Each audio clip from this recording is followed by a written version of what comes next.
Good morning and welcome to BlackUSA.News Morning Show. My name's Donnie Glover and we're here with Kavette Kane. Good morning, Kavette. How are you? I'm doing well, Donnie. Good morning. Good morning, Black USA. I hope everyone's having a wonderful morning today. So this is Women's History Month, March. Yes, absolutely. Celebrating women in history and in the present every day.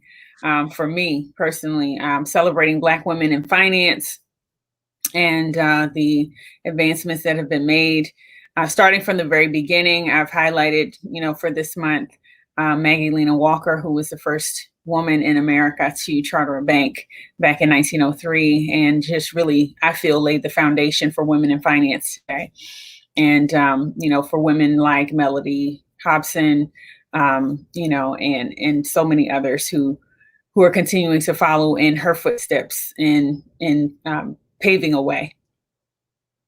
Who's Mellody Hobson? I've never heard of her. Oh, Mellody Hobson is one of my mentors.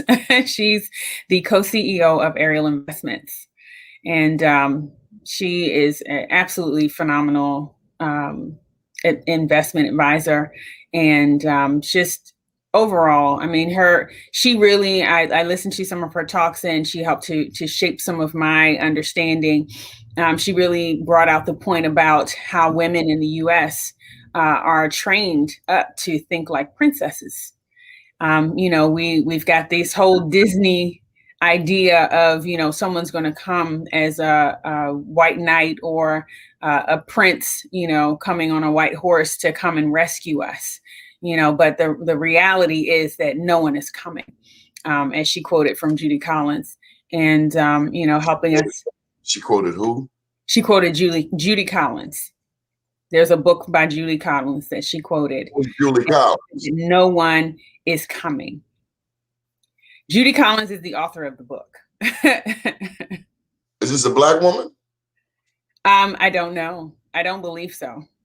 But I haven't looked up Judy Collins. I was stuck on the whole no one is coming. Once I got past that and recognized you thought someone was coming? Oh, well, I had been, in my head thinking for many years that someone was coming. I mean, I got married on that premise that, my husband was going to rescue me and take care of me and, do all of those wonderful things that I saw in the movies, that he was going to be my white knight or my prince on a white horse. Right. Yeah, but he was in a knight in shining armor, and he was going to shine a light on my life that I couldn't do for myself. And what I realized was that looking for someone else to do that put me at a disadvantage from the very beginning. So that was America's fault? That was America's fault? That's the training that we receive through the media, the propaganda. Yeah. If you grew up on Disney movies, then you kind of have this idea in your head that, you're going to be a princess. Let me ask this. What do you think men grew up with? What do I think men grew up with? No, because I'm not a man. And I didn't have any brothers, and my father was not around in the household. So I did raise two boys, but I know how I raised them to think as their mom. Did you raise them to go and rescue and be someone? No, I raised them to be responsible, and I raised them to look for women that are as strong as I am, to look for women who, would be a partner for them. And partnership is something that I recognize is absolutely essential in any relationship. You've got to be able to give 100, and both people coming in whole in the partnership. And so it takes some time to do some personal work, which is why I decided to focus in my career on emotional intelligence. What is that? Say it again. You're introducing these terms that I want to make sure people understand. Okay. What is emotional intelligence?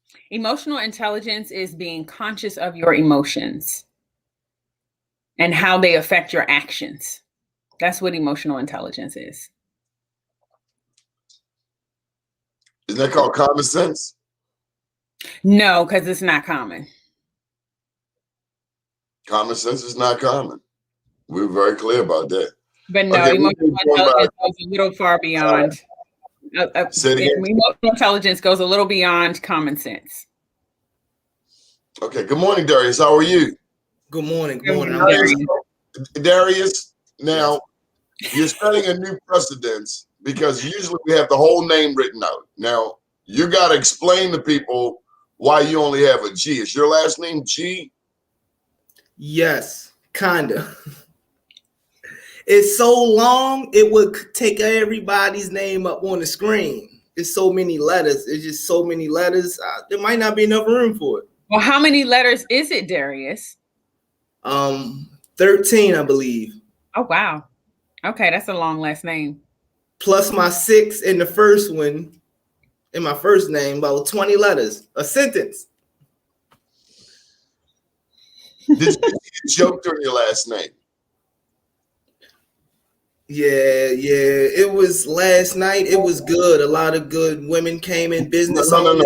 I was saying, did you get joked in school over your last name? No, because they couldn't pronounce it. There was no jokes around it. They were just like, okay, G. Okay. You were mentioning last night's show?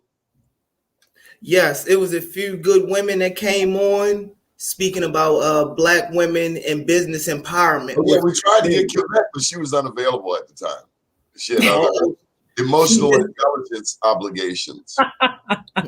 You are funny. But the show went off without a hitch. Yeah, Party Marty, he did his thing also. Party Marty, he was good. He might be joining us today. So, Darius, let me ask you, what's been happening in the news?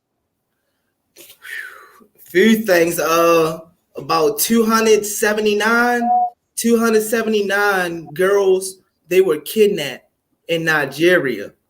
Again, and this isn't the first time that this happened in Nigeria. Now, for some reason, when it first happened, I believe it was 2015, Cavett, when they first got the girls, Michelle Obama, she was out there with her signs and just let our girls go. This time, it went completely under the radar. I heard nothing about it. But the Nigerian government, they worked something out, and approximately 2 days ago, they got all those little girls back safe. That's awesome. Awesome. That's awesome. That's good news, and we need to hear about that. Human trafficking is such a major issue. It was brought to my attention when I recognized a local young lady who had been actually taken away from her family as a child and, was spent so many years, I want to say over 30 years, excuse me, trying to find her family. And just last year was able to do so. It is miraculous, first of all, that she was able to do that.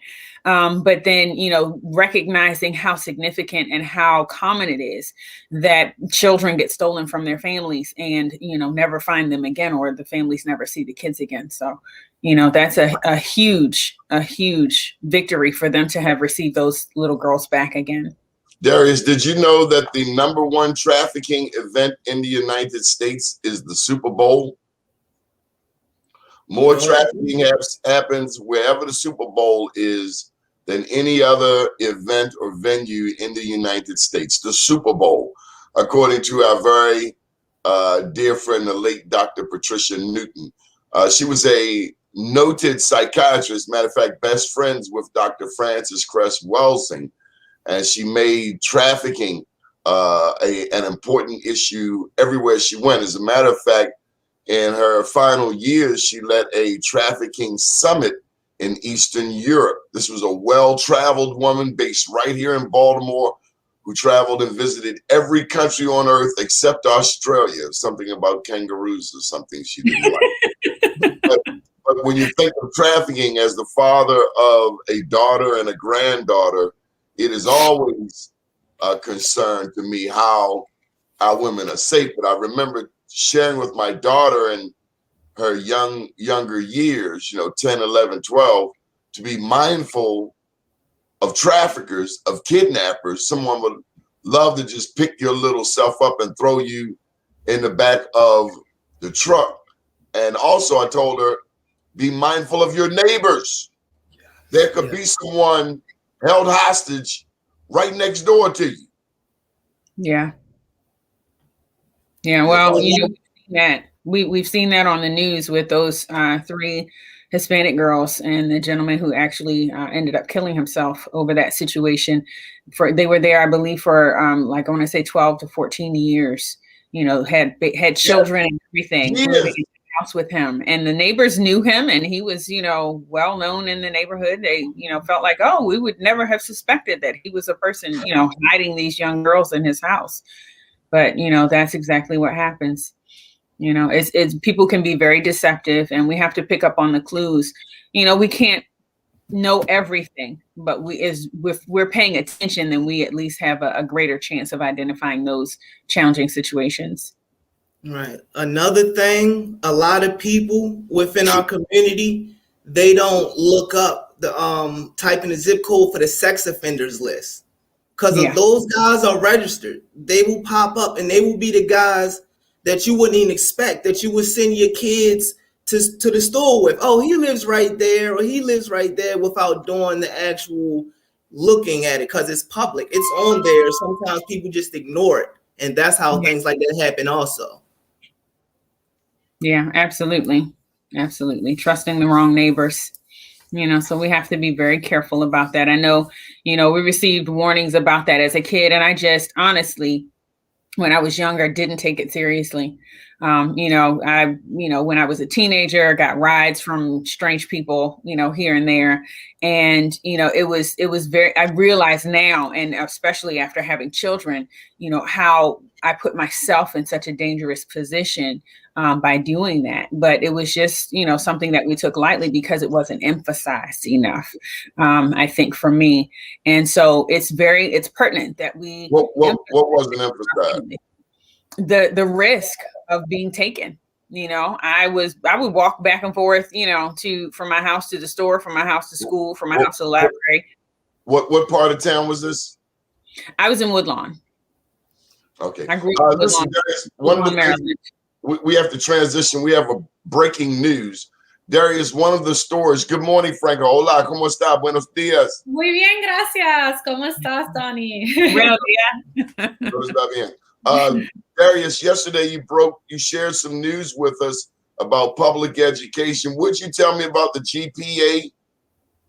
Man, it's low. It's low. I seen the statistic yesterday. I believe it's 0.13. I mean 0.13.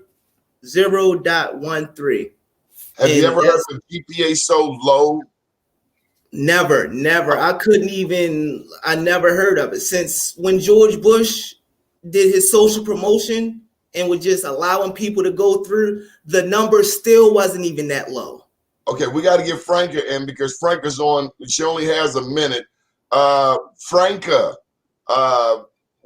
what in the world is going on at school headquarters? ¿Qué pasa? Well, Donnie, thank you for having me on, and I am between classes, so I just finished the class. I'm going to jump into another one at 10:20, but for me, I saw the story as well. It's not something that I've seen in my experience as a teacher in Baltimore City schools. I teach at Baltimore City College, and there's a lot of incredible, great work going on there. And so I sort of have 2 thoughts about that story, and one is that I think we know that when we have a school system that is not receiving the resources that it needs, that it's going to have a negative effect on kids. And so what I wish is that there was more attention being paid to the disease, which is the systemic underfunding of our majority Black and brown school system, and as opposed to the symptoms, because I really want to see quality education for all kids. And an important way that that's going to happen is by investing in our students. And I saw that Larry Hogan weighed in on the story yesterday, and I said, well, maybe if you didn't try to veto and deny funding for our schools, we would have a situation in which students are getting the quality education they deserve. Yeah, Frank, I gotta ask you, you really think this is a funding issue? I mean, this young man has a 0.13 GPA, and you think it has to do with money? I'm not buying it. I'm not buying it, Frank. No me gusta. Yeah, I mean, I'm not familiar with the specific situation at the school or the specific case of the student, but I do know that a lot of the things that we're seeing right now have to do with systemic underfunding. So a lot of the work that I've been doing recently has been around making sure our schools are ready for us to be able to come back and be safe when we return. So teachers have been making demands around what we want to see when we come back to school. Students are making those demands, and a lot of them are linked to making sure we have the funding we need. Right now, I'll talk about something as basic as masks. When the BTU asked the school district to make sure that we would have the masks, the high quality surgical masks that we need to go back into school, we were denied that because they can't afford it. They were only offering teachers cloth masks. They're not offering families masks. Families are being told they have to bring that in themselves. And so in an incredible feat by teachers coming together with the community, last week we did a huge fundraiser with restaurants in the Baltimore area and raised over 20,000 N95s for teachers. Congratulations on that. Yeah, and that was going to be my question is, okay, so we're talking about money, but how is the lack of funds affecting you guys? So we see this one way with the mask, but that's now. So we're talking about if this young man had a 0.313 GPA over all of that time, then, what were the other effects that caused that to happen? So is it the lack of qualified teachers? Is it the lack of supplies in the school? What is the residual effect of the underfunding? Absolutely. I think it's the quality of the education our kids are seeing. Another demand that we have right now, and it has to do with a lot of our schools are a site where students get healthcare, right? Unfortunately, we live in a school system and in a city where a lot of students either are underinsured or don't have insurance. So a lot of the healthcare they get at our schools. You know how many? We have about 165 schools in our system. You know how many full-time nurses we have? 44. We have nurses that serve 4 schools at once. So if you, if you have kids in Baltimore City schools or you teach in Baltimore City schools, you don't have a nurse every day, and you don't have a nurse at all hours during the day. There are specific times where you have the ability to get sick at your own school or to be in an accident. Wow. So, all of these things compound over each other. And those are just a couple examples that, again, we're demanding when we, this is what students are asking for in their list of demands before they feel that they are safe to reenter schools is around having full-time nurses at every school. But these are the things, these are basic things. So if you can imagine that we don't have the money to purchase masks during a pandemic, if our schools haven't had nurses before the pandemic at every school, those are basic needs. And then you layer on top of that the quality of curriculum, the quality of materials, what's available to our students. Do they feel safe and comfortable in our schools? When our kids are freezing in our schools and they don't have air conditioning in the hot months, those are not adequate places for our students to be learning when they're having to deal with those basic issues. Function or focus under those conditions. Yeah. Right. Franca, we have a school CEO that makes an exorbitant salary. So when I hear people say there's a funding issue, I'm wondering, is it more of a spending issue? I think that unfortunately, I have to jump in about 30 seconds here, but I'll say that, of course, we need to make sure that there's transparency in what's happening with the funding of schools. But I also feel sometimes like as a teacher that we're like fighting for how to distribute pennies, So were you surprised not to hear from any of the elected officials other than the mayor? About which part in particular? About the 0.13 GPA. No city council person has responded, or is it that they don't like Fox? I'm not sure. I think sometimes, at least as a teacher, when I hear the Project Baltimore stories, I just say, they feel so negative and often like a hit piece on teachers that are working really tough. And so sometimes I'm like, is this really fair coverage of what's happening in our schools? Because what I see when I go and I work with our kids is the amazing, phenomenal work they're doing. Like earlier this month, Baltimore City students pushed Comcast and ensured that they doubled the speeds of their internet, not just for Baltimore, not just for Maryland, but for the entire US. They doubled the speeds because of our kids who pushed a huge company like Comcast nationwide, something that's going to affect over 1 million people. I want to see coverage of those beautiful stories. They doubled it to get it to a normal level. A functional level. Yeah, it's not enough, but it's something. I do have to jump, go teach my class, but so thank you so much for having me on, Donnie. Siempre un placer. Hola, tú tienes buenos días. Thank you, everybody. Gracias, buen día. So, is it a spending issue? No. One of the things I wanted to put forward is that in 1973, we ended up with the Maryland State Lottery. Money was promised for education. Mm-hmm. When Martin O'Malley was governor, he pushed onto the state of Maryland table gambling and slots. In the city of Baltimore, we have a brand new football stadium and a brand new baseball stadium. So when people tell me there's no funding, I see money. Right. I know Black people play the lottery every single day. Why isn't there money? And how long can I say is funding? My understanding is you have some people in Baltimore City public schools getting paid 6-figure salaries. Yeah, so then the question is not always the funding, but then the budget. You know, so what are they doing with the money that they're getting?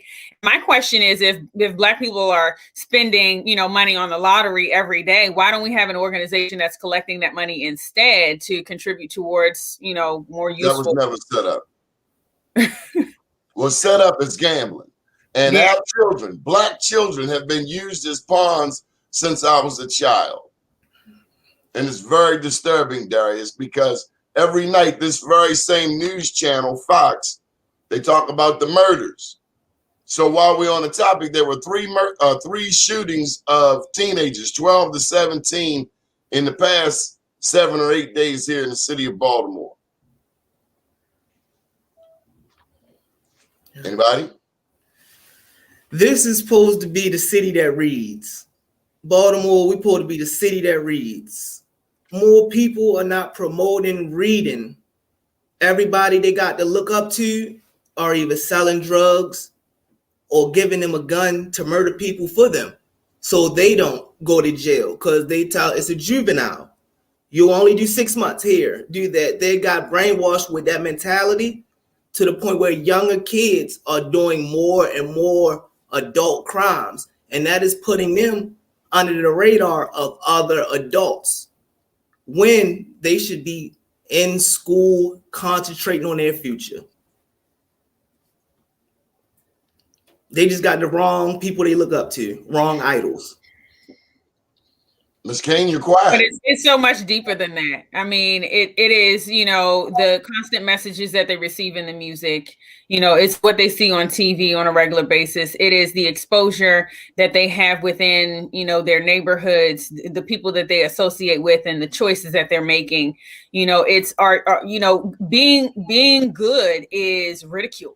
You know, doing the right thing is, you know, you looked at as weak, you know, when you choose to do the right thing. You know, I recently heard from a friend about a young man who over in East Baltimore was known for, whenever there was a shooting, he would take a group of young Black men and go over to give emotional support to the families, to give them encouragement.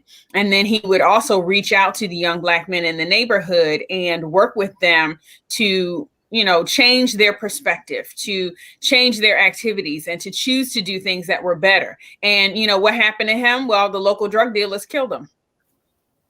You know, so when you have that kind of activity and those kind of repercussions, you know, then the good is not being rewarded. And so how do we continue to stand up and fight for that, you know, despite the challenges that we have, not just outside of our community, but the challenges that we have, especially within our community? You know, it starts with mindset, and really, you know, at an early age, but you got to start with the parents, because the parents are the ones who are going to be the ones to teach these kids at an early age. You know, so, you know, the question is, how deep do you go? How hard do you have to work on that in order to make it happen. And obviously it's not something that can happen overnight, but with a concerted effort, it is absolutely possible. And that's the thing that keeps me moving forward, is recognizing that I have to hold on to some kind of hope in order to, to believe and to recognize that there is an opportunity for these things to change. But, I'm one person. I know I can't do it on my own. I do the little things that I can to encourage and influence, but we've got to have so much more on a regular basis. And we've got to turn, that what we see today as good being ridiculed into good being supported and encouraged. We got to turn these women who disrespect themselves, and trying to get these attention of those men into women who are fully clothed and covered and dignified. That's Darius, your thoughts? You're quiet. I was going on a rant for a minute. We don't want to rant. We want to get into some solutions. Yeah. Your thoughts, Darius? Do you think it's a spending issue? Say it again. Do you think it's a spending issue, or do you think it's a funding issue? It's not a spending issue. It's not a spending issue. It's not a funding issue. Because like you said, you seen with the casinos, they even promised that the money, they say you vote for this, most of this is going to the school anyway. But 1 year later, 6 months later, there's no heat and things like that with the children. What I'm wondering is, can they always say it's a funding issue? No, it's not. It's the parents. It's like that's the go-to excuse, as opposed to saying accountability. I thought, for instance, the very first thing that will be done is an audit. When you get a new mayor, you get new leaders in, I thought the first thing would be done is an audit. Well, anyway, we have joining with us Lisa Phillips. Good morning. How are you? Good morning. Good. Hi, Ms. Phillips. How are you today? Whoops, my bad. There you go. Good morning, Ms. Phillips. How are you today? I'm wonderful. I should get put in a timeout for this. I got married 2 weeks ago, and I'm still getting used to my new name. And congratulations! How exciting! Yeah, it's so funny. I've been Phillips for about 31 years. And when I got divorced in 2006, because all my kids are by my first husband, I asked I had to ask permission. Can I continue to use the name?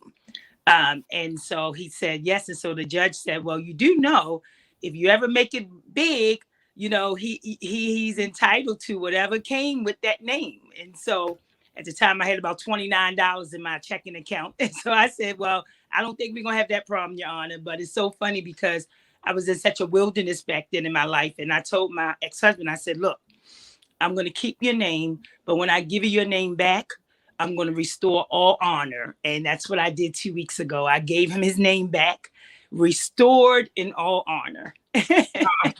Awesome. Congratulations on doing that. Thank you. You're welcome. So you are an employment guru, and we're talking about money and spending and budgets. So that's a big deal for us today in this day of COVID-19 and employment pivots, all over the place. So what do you think is the main challenge that people are having to face during this time, aside from, just losing their jobs? Right. So one of the things that I don't think is presented enough is the fact that in order to be effective at anything, you have to be effective and you have to master the person that is you. And so the largest cost for companies are labor. And so when companies hire people, there are a lot of upfront costs that they have to pay to the government, for workman's comp, for benefits. And so when people, say, oh, I need a job, they think work is transactional. No, work is about a movement. you have to accept a job with the idea in mind that you are here to make that company better and profitable. So what I do with my program is I help people to understand the importance of success comes with total accountability of who you are and a full understanding that no one is going to elevate you because of what your bills are. You're going to get elevated because of the value you bring to a company or organization. And people don't know that. If you want to make more money at your job, make more money for your company. And I teach that because I heard you all talking previously about funding. Baltimore is one of the most funded cities in the country. We have leaders that sit at the table to make sure that there's funding for training, there's funding for infrastructure. But if the people don't participate by understanding that they need to build value in who they are, the funding, you're just burning through money. And so it's interesting. I just got a contract with a local hospital system. And whenever someone reaches out for my services, it's because there's a problem somewhere. So I built my program on solving problems. So the problem that this hospital system is having is that they hire people right out of graduating a certificate program. So the person has a CNA, GNA, they have pharmacy tech, they have whatever the government paid for them to get. But then they show up to work, in 1 week, they've been late 3 times. As soon as someone asks them to do something, now your face tore up. When your manager asks you to do something and you walk into the break room and you hear people talking about the manager, you sit down and join them. So what you actually have become is you almost instantaneously became a liability to that company. Absolutely. Yeah. And so they reached out to me because they are firing people even before people can get to their 30-day benchmark. Wow. And so, you can't just keep saying that it's money when it's really people.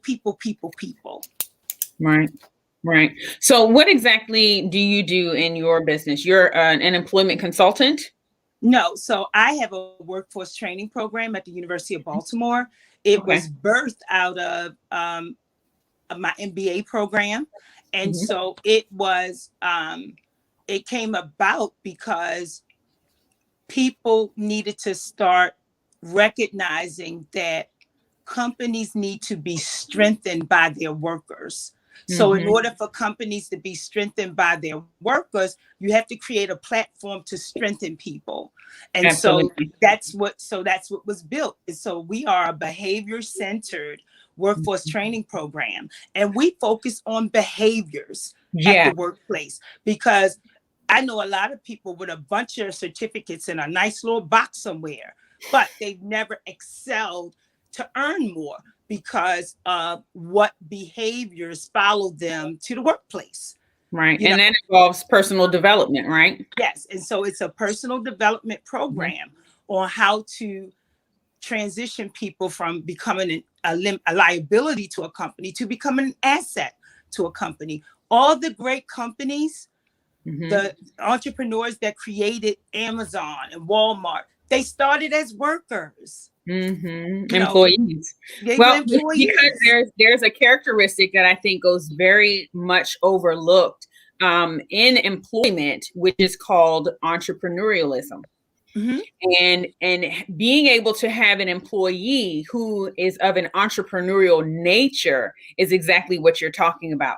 That person who will take ownership of the position that they are working in, and ownership and responsibility for the growth of the company or the organization overall. So having an entrepreneurial perspective is what will help to build those organizations. Not that they have to own the company, but they have to take ownership of their part in growing the company.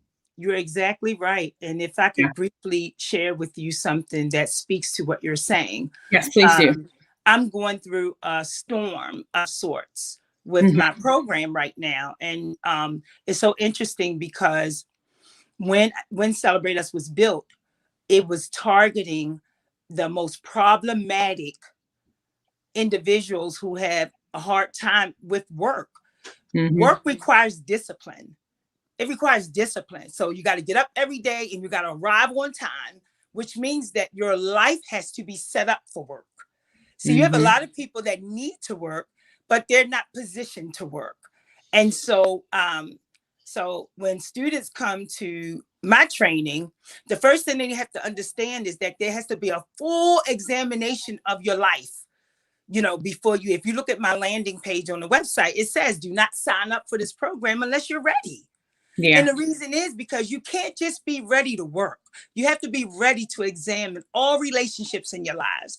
And so for some students, some relationships, and I don't mean relationships with people, I mean your relationship with money, your relationship with anger, your relationships with being selfish. Those are all behaviors. Absolutely.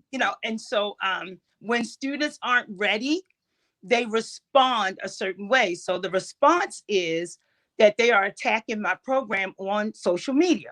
Now, what they think is that it's destroying Celebrate Us. But what they don't realize is because Celebrate Us was built on those very kind of people, the people in my circle are pouring in resources, capital, to make sure that Celebrate Us stays solvent. Absolutely. Because those people that are attacking my program online, those people show up at somebody's job every day. So it's not a matter of when, it's not a matter of if they're going to act out at that employer. It's a matter of when. And so, where? And so one of the things that I tell people is that, Lisa, can I just stop? Is there any way you can set the phone steady? Oh, I'm sorry. Yep, I can't. 1 second. I apologize. It was getting a little muted there. Oh, okay. Yeah. I just want to make sure you can still see me. Yep, there you go. Can you hear me? Oops. Yes. Yeah. Okay, man. Let me try to get it steady. I apologize. It's all good. Kavette, are you learning anything? Yeah, absolutely. I mean, she is giving, credence to our conversation previously, which is about emotional intelligence, because Donnie was asking me, he says, oh, what's that? Well, this is all about emotional intelligence. If you're unable to recognize your own triggers, if you're unable to recognize your own habits, if you're unable to deal with the emotions that result from the thoughts that you're having, and they're having an effect on your life, then that is your inability to have emotional intelligence. Your emotional intelligence comes from the perspective of being able to be conscious of that. So it doesn't mean that you're perfect, but what it does mean is that even when you act out, you're aware, you can pull yourself back, and then you have taken an opportunity to put into play actions that will, whether it is affirmations, breathing techniques, meditation, that will help you to recenter and refocus and then move forward with a more positive mentality. And that's exactly what you're doing with them. You're helping them to work on the personal development side and to develop their emotional intelligence so that they can function with other people, because it's absolutely essential. And you mentioned discipline, but how important is it for them to be able to develop self-discipline? And then how do you encourage that? And so if I could just briefly give you, just some background on why Celebrate Us came about, is because I maybe not at the degree of the nastiness and the meanness, but I was a very underdeveloped person due to being placed in foster care and being abused as a child. And so abuse and abandonment put holes in your development.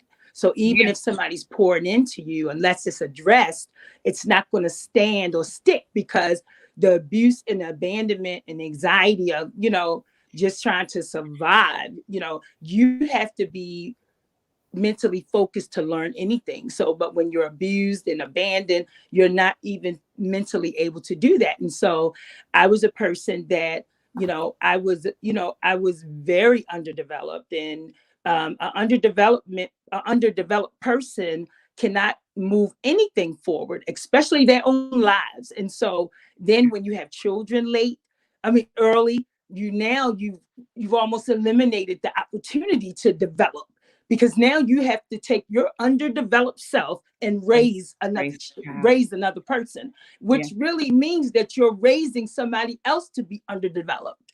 And so so I was my own journey to success is how Celebrate Us was built, because I used to be angry. I used to be impatient. I used to think it was all about me. I used to think that nobody should care about any other problems except my problems. And so even to this day, you have a lot of people that are walking around just like that. And COVID has just exacerbated it. Like, it's just almost shined the sun on it, because now people who are disciplined, focused, structured are now struggling. So the people who are underdeveloped, they've gotten pushed way back in the line, which has caused them to be more angry and more nasty. And so you are really having almost like an albatross put around people's necks, where people are burdened and they're carrying. And so this particular hospital system that just gave me a very generous contract, they're bleeding $12,000 for every person that they fire. Oh my gosh. Which means they lost $12,000 in 30 days. Now they got to invest $12,000 more to train somebody else. So what they said, Lisa, not only do we want you to put a condensed version of what you do in our monthly orientation, but we want to hire anybody that came through your program that you recommend. So when you see a hospital system responding like that, that really should tell you that there's a problem somewhere. There's a gaping hole somewhere. And so it's because who's showing up at work every day.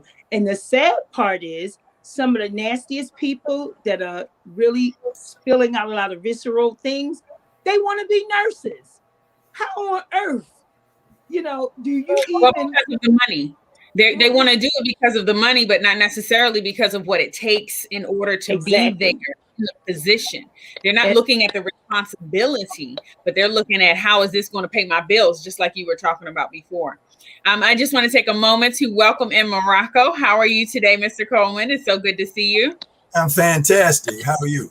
Good. We're doing well. Thank you very much. Welcome. We're talking about personal development and employment with Lisa Phillips here. She is an employment consultant where she has contracting because she does a development program with her clients to help them to build up their emotional intelligence and their personal skills to be able to handle what is required in the workplace. And I know you know a little bit about that. Yeah, I sure do. I retired from the Georgia Department of Labor. Oh, wow. Office of Veterans Programs. So for 131 offices throughout the state, I was in charge of those programs. But on the way up, I worked in the arena like what Mrs. Phillips is touching on, and it was getting veterans mindset paradigm shift for them to go into the market. They're coming out of the military, been gone so long that they don't know civilian life, how to dress, how to present themselves, how to speak, how to test, what's available to them, and special little caveats that the system really didn't want veterans to know. And quickly, I'll say this, if any veterans are listening. A veteran can go to an employer like a state government or county government, especially federal government.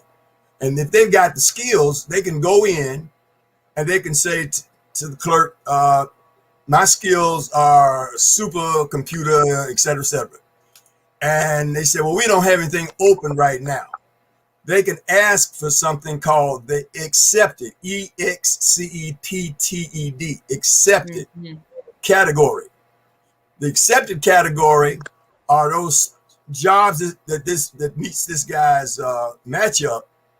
They're under the desk, figuratively, and they are special, but you have to know to ask for them. And you can get a direct appointment for 2 years right there on the spot if you qualified, et cetera, et cetera.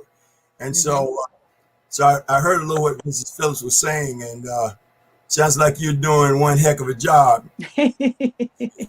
So Darius, you've been quiet. Any thoughts while you, as you're listening to Miss Phillips, to Morocco? Darius? Yes, I'm just appreciative for what you're doing.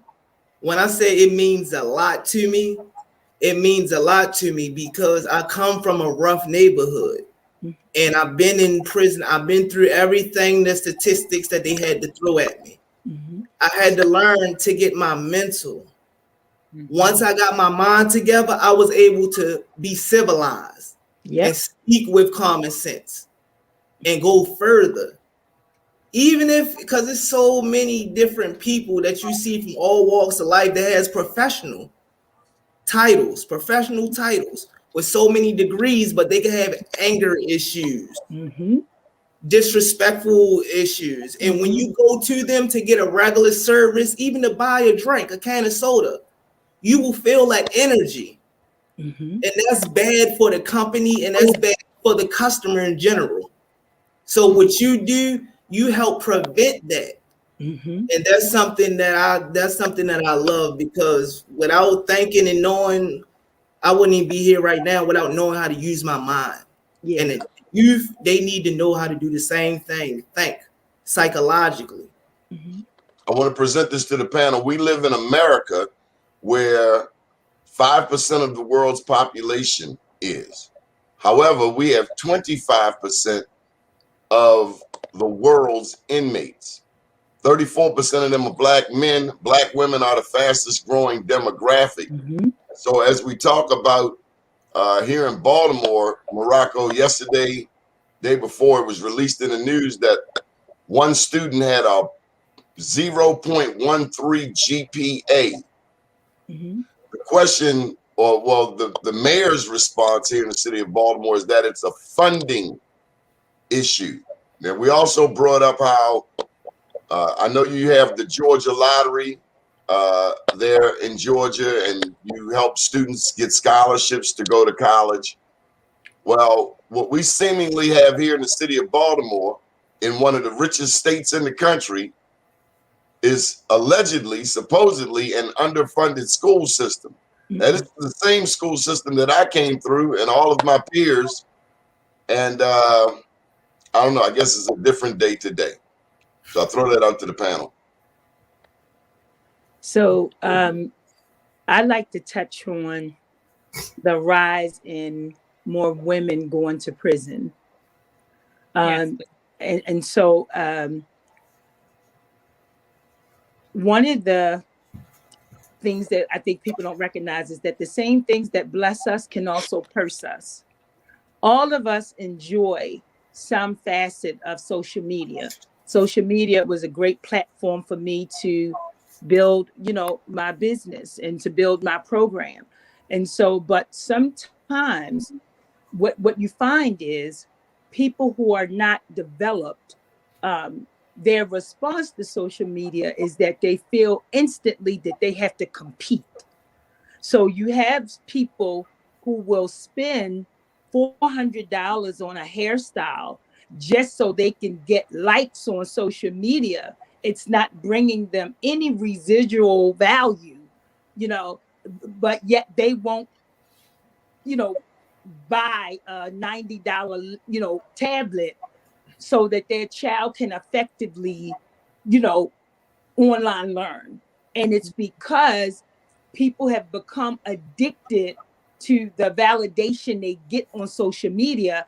And when you get addicted to that, you have to find a way to continue to do that. And when it's coupled with the fact that you don't have skills, you don't have the ability to earn the kind of money that you need to continue to get $400 hairstyles, it leads to behavior. It leads to behavior that lands you in prison. Now, I'm not saying that that's exclusively the reason why there's a rise in women going to prison, but there's some aspects that have created pressure for people to do things, whether it's they've not worked on their anger, so they see something posted about them and now they want to fight. And so that behavior ends up so there's some systemic things that are contributing to that. And I think that the more developed people, the women's prison in Jessup reached out to me because the governor signed an executive order to release a lot of nonviolent female inmates. And so one of the things that I've learned in my own life is my own capacity. And so I said to the women's prison, I'm happy to help, but what I can't do is allow the prison system just bring me all of the individuals, and I have no way of being able to assess their development. And so I developed something called a 551 plan, where I work with 5 female inmates the last 5 months of their sentence so that they're ready on day 1. And I have one of my employer partners who have already agreed to hire them right behind the bars.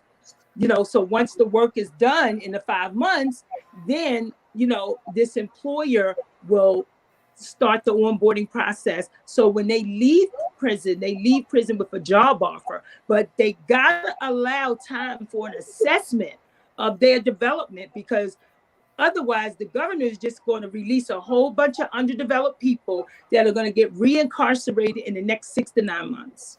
So Lisa, can you give us a success story? So since we're talking about reentry, January of 2020, a young man called me 3 o'clock in the morning. I always tell people I don't know who was crazier, him for calling or me for answering. And I answered the phone, I answered the phone, and he said, I just got released from federal prison. I've been in federal prison for 12 years. And everybody that was my support while I was in prison, they're not around anymore. And the streets are calling me. And somebody told me to call you.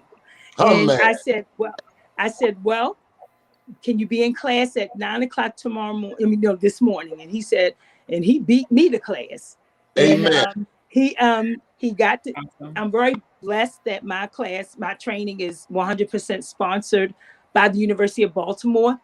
The president of the University of Baltimore is a former mayor of Baltimore, so he loves my program.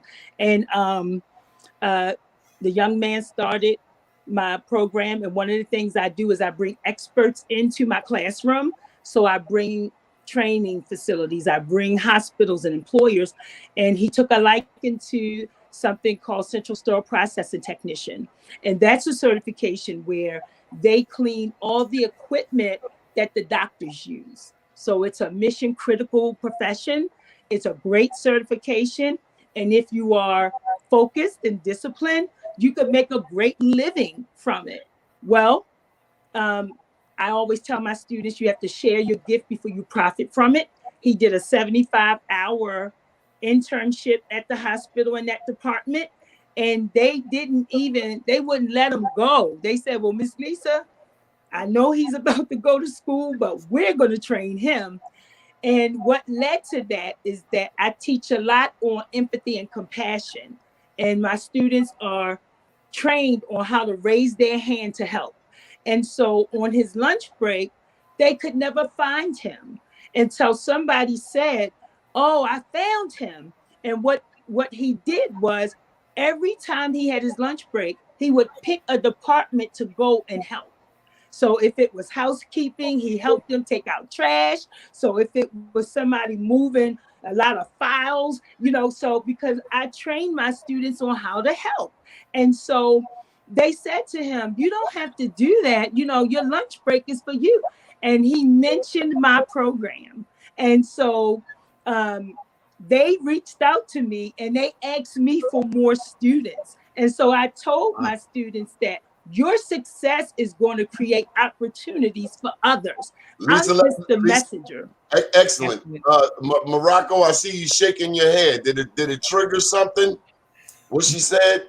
Yeah, one of the things that sort of in keeping with that, I would tell my clients, the veterans or civilians, if I worked with them or ended up talking with them, I would tell them, like, look, I want you to program yourself with this. When you walk in for that interview, I want you to walk in that door. Your energy enters that door before you do. Yep. So I want you to have a positive attitude, stand up straight, get it together, and walk in there and believe that you are the individual for this job. They just don't know it yet. And you got to go in there and sell an Eskimo icebox. Well, you know yourself better than anybody, and you go in there and sell. And you mentioned the prison thing. Well, the young man there with that low grade point average. If he's tested and found not to have any mental disease or anything along those lines, then I bet you that he could sing all the latest songs, maybe proficient on the basketball court. There's a problem I'm hearing financially with education in the school system. They don't have enough people to go around or take that special interest. But there needs to be those teachers that have that commitment and find out where that young man lives within himself. Find out what that thing is about him that is outstanding, and work from that type of platform. Of course, you got a full classroom, you're going round and round, might not have the opportunity for that, but then that opens the door for special programs. Darius and I talked the other day, and I think we touched on the prison system. And what you're finding is not a lot, but there are prisons around the country now that are put together by conglomerates. And Billy Bob gets to be the warden. Billy Bob hires his nephews, cousins, who are not really qualified. And it's a private industry. Mm-hmm.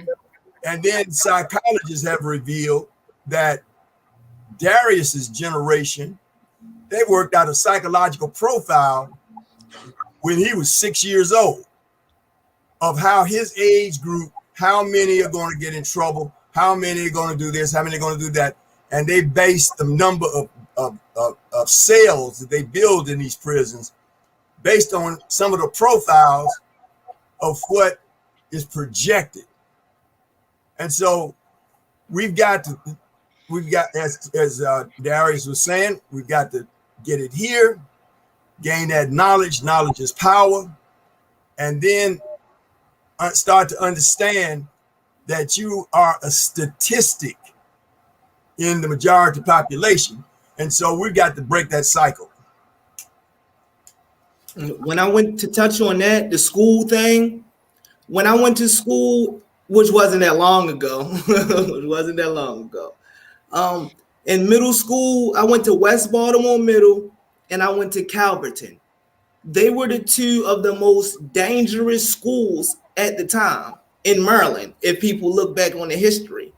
Now, we didn't have that problem as far as the GPA going that low, because all these unruly students that you had an unruly parent and an unruly teacher coming together to make sure we are hitting them books. Even though the books that are being funded and supplied are old, they are getting together as a team, getting on us to make sure we're in school, to make sure we're doing this, to make sure we're doing that. Now it's like the communication between the parents and the teachers are no more. That was the bond when you had to think about, like, oh, my teacher might say something or my mother might. Now no one's saying anything, so it's like a free for all. So why it's just that's why you're not going to go to school to learn if you're not. Some people have to be forced to learn, honestly, because it's so much fun, so much distractions when you actually go in there. And that's all it is. I just blame the parents and the teachers that supposed to come together as a unit and control the youth. Control the youth. That's it. You know, Morocco, this is a different Can day I and weigh in time. on? Sure. To Darius's point about the teachers and the parents, one of the things that you have to look at systemically is that the motives of teachers have changed. There's such a teacher shortage that teachers now have to be enticed with closing costs, student loan repayment plans. And what that has done is change the calculus of why people become teachers.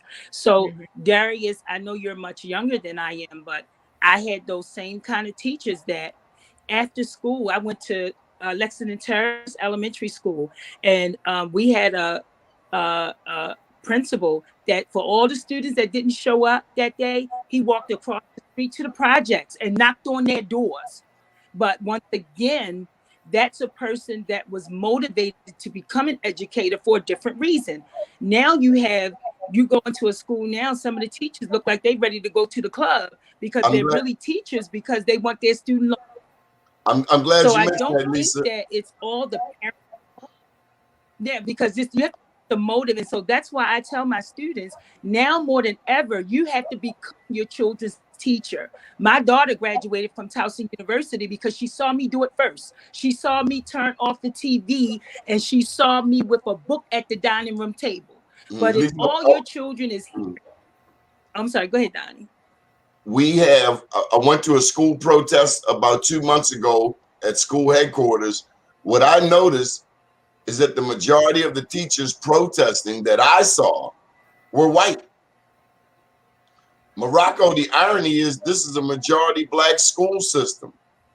The majority of the students are Black.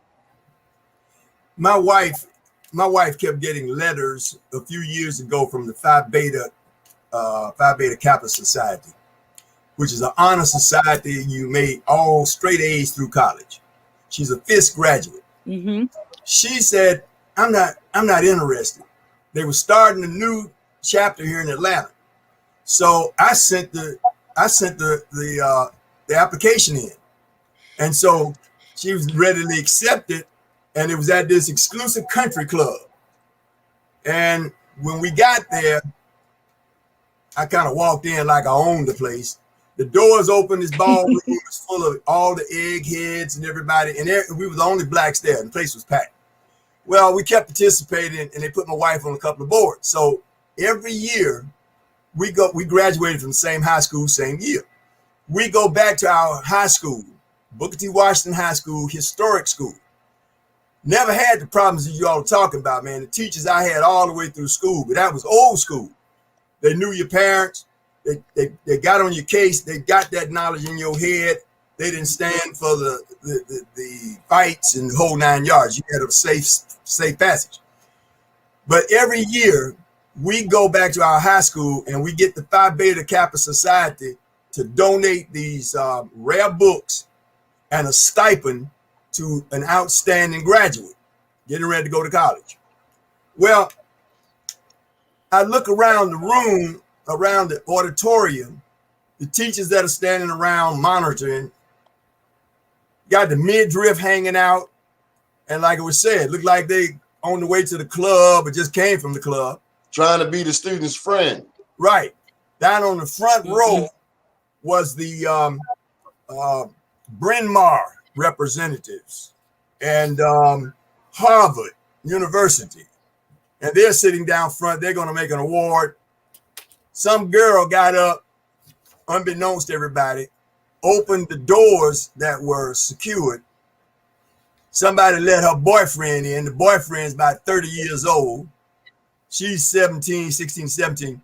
He comes in, grabs her in the hallway. Commotion starts. And I watched those kids from the front row in that auditorium jump up en masse and start running out to the hallway to see what was going on. And as they did that, they were stepping over the tops of the back of the seats. And I sat there and I looked at the coaches, I looked at the principal, and I'm saying they're trying to be the friends to these kids. They're not showing them any adulthood, and there's a link. And so those are some of the things that we need to address. And as Ms. Phillips said, a lot of the educators are going in other directions because of some of the handcuffs that they're putting on teachers, the financials involved, and that political game they play. Well, Morocco, let me just add in, parents have been handcuffed too. And then too, you find the parents. Your child can call 911 on you. Grandmama is 35 years old. Mama's just less than that. Mama and grandmama hanging out together at the club and doing other things, blah, blah, blah. So we've got that each generation from mine on up to now, you've got that generational thing that looks like it came in age. It came closer and closer. Discipline went out the window. And you've got a breakdown in the system. And I can imagine the stress involved having to go in to teach every day for a lot of people. Going in under that stress. Especially, now I'm glad you mentioned that. Especially when you have these white teachers over top of black children. Because what we know is that Darius, young black men, get put on Ritalin at the highest rate. They will see his activity, which to us may be more normal, but to them less normal, and they will say, oh, put him on Ritalin. And if you don't sign this paper, you can't bring your child back. So that's scary, Donnie. The doping of our kids starts early. And the parents, but parents in many cases don't realize they can fight back. Exactly. Okay, we got to wrap this show up. Lisa Phillips, let's go around the horn, get your contact information, any final thoughts. We go to Lisa, and then we go to Morocco. And thank you both for joining us today. And then we'll hear our journalist's final thoughts. So Lisa, take us away. So if anyone, I'm really pushing reentry because there's going to be an influx of people getting released from prison. Because of COVID. Because of COVID, but also because of the Biden administration, because of that mass incarceration bill that he signed back in 1996, he's using his administration to make amends with people, which means that they're pouring money into the omnibus crime bill. Yes, and so they're pouring a lot of resources. They even created funding for the children of incarcerated parents, and I'm really excited about that because nobody talks about the toll that it takes on grandmothers, and we're going to honor 5 grandmothers at Ruth Chris on April 25th who are caring for children that parents are incarcerated, because no one shouts them out. My birthday is April 26th, and so I'm donating my birthday to Volunteers of America to honor these 5 grandmothers. So, so if you know anyone that's incarcerated that's going to be released, please send them my way. How can they reach you, Lisa? They can reach me. Can I give my phone number and email address? You're going to make me type all of that. Okay, come on with it. My email is very easy. Phillips with 2 L's at ubalt.edu. And my phone number is 667-303-7018. Let's help our returning citizens get off. Say it again. I said, so my number is 667-303-7018. And let's help these returning citizens get off to a great start. Okay, 1 second there, Lisa. I want to make sure you a little fasty poo out there. Is that correct? Nope, that's right. Everything's perfect. That's right. Everything I see right there. And the name of your program? It's Celebrate Us Workforce Training. And do you go beyond Baltimore? Yes, my program is in Delaware and Pennsylvania. Oh, excellent. Awesome. Okay, Morocco. Now you always in Morocco. We love you, man. We thank you for being a soldier, y'all. We love you too, Lisa. but he all the way in Georgia, and he pick up the phone every time, just like a true soldier. Morocco, if people want to get in touch with you, veterans anywhere in the world, how can they reach you? You can reach me at Morocco, MOROCCO, at bellsouth.net. You can call me at 404-372-2326. 404-372-2326. Ms. Phillips, my birthday is April the 10th, so I celebrate the whole month, so I'll be thinking about you. Also, I would like for you to take a look at something if you're not aware of it. The Baltimore Department of Labor has a program. It's nationwide. Now, right before I retired, I've been retired for a while. They may have changed the name of it, but it was called the Targeted Job Tax Credit. And so if an individual is on welfare, if they are an ex-offender, or they have barriers to their employment like that, the Baltimore Department of Labor, or any labor department around the country, has this program, the TJTC, where they will provide bonding up to about $10,000 or more. It doesn't cost the employer, it doesn't cost the client. The state labor department will take care of that. And then, as a further incentive for that employer to hire that ex-offender, they will get $6,300 tax write-off at the end of the year for each individual that they hire that falls into this targeted category. So it might be something there that you can fit in your program. I didn't understand. Do you mind if I stay in touch with you? If I reach out? Yes, please do. Yes. That's the purpose of this show, BlackUSA.News, the voice of our people. Federally bonded. That's what is being done up here. As far as Mr. Coleman, the job tax credit, most people are getting federally bonded. Yeah. Okay, good. Darius, your final thoughts on today's show? Man, the psychological part, that's what was touching to me, because I made the 360 and I've seen how important it is in our society, especially in Baltimore City. Is very, very important. I think you meant the 180. Okay. 360 is the full circle. The 180 is the complete turnaround. Kavette Minor Kane, your final thoughts. Yes. Well, this was, all in my arena as an emotional intelligence practitioner and financial education instructor.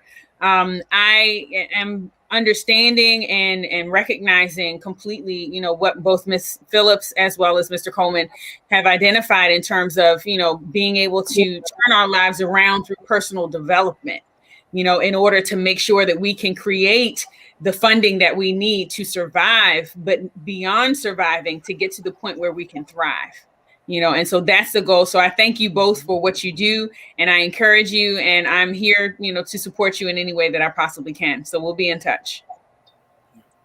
Good deal. This has been another wonderful show. We will be back tonight at 7 p.m. with the Black Lawyer Roundtable, and tomorrow night, Darius debut. What happens tomorrow night, Darius? Urban Spotlight from 7 to 8 p.m. So Darius will be hosting his own show. And congratulations. If you are interested in hosting a show, just hit us up at editor@BlackUSA.News. My name's Donnie Glover, and it's been another wonderful day. Thank you, everyone. All right. Thank you, Kavette. Thank you. Good meeting. Good morning, Black USA. Good morning, Black USA.